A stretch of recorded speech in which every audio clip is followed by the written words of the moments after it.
दुष्काळग्रस्त म्हणून ओळखल्या जाणाऱ्या येवला तालुक्यातील पन्हाळ साठे येथे भीषण पाणी टंचाई निर्माण झालेली आहे. आपण पाहू शकतात का या ठिकाणी टँकरद्वारे जे तर ते पाण्याचं वाटप केलं जात आहे. आणि या ठिकाणी जर बघितलं तर महिलांची सुद्धा पाणी भरण्यासाठी मोठी गर्दी या ठिकाणी दिसत आहे.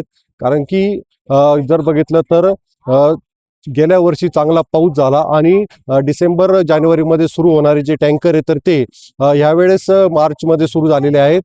एकंदरीत जर बघितलं तर येवला तालुक्यामध्ये अशाच पद्धतीने जे तर ते 36 गावे आणि 37 वाड्या वस्त्यांवर जे तर ते टँकरद्वारे पाणी पुरवठा केला जात आहेत.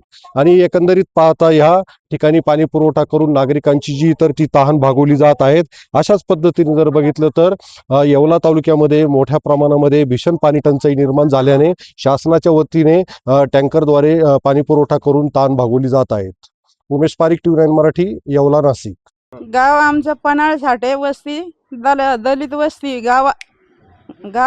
पाण्याची आम्हाला खूप टंचाई आहे. पाणीच नाही राहत. उन्हाळ्यामध्ये 4 महिने पाणी टिकतं. फेब्रुवारी पासून पाणीच नाही राहत. टँकर आम्हाला सध्या चालू झालेलं आहे.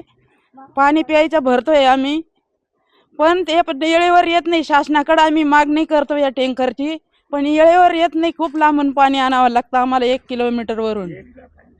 येरीला पाणी नाहीये, काय करणार? 44 वर्ष झाले माझ्या लग्नाला. तसंपासून पाणी 1 किलोमीटरवरून आणतोय आम्ही.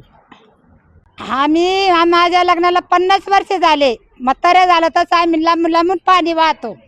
आम्हाला पाण्याची लय दुष्काळ आहे. येरी 12 दिवसामध्ये आटून जाते. आता टँकर चालू झाला म्हणून आम्ही सगळे आता आम्ही दर्शक आबादानी आहे. आमची पाण्याची तुम्ही टंचाई करायची नाही. आम्हाला सोय नाही इकडं पाण्याची. लांब लांबून येरी आहे, चालता येत नाही. आम्ही म्हाताऱ्या बाय पाणी कुठून आणायचं?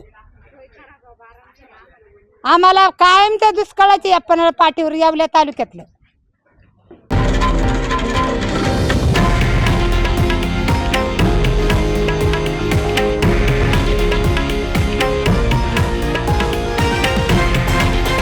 हे आहे देशातील नंबर 1 न्यूज नेटवर्क आणि आपण पाहत आहात TV9 मराठी, एकमेव.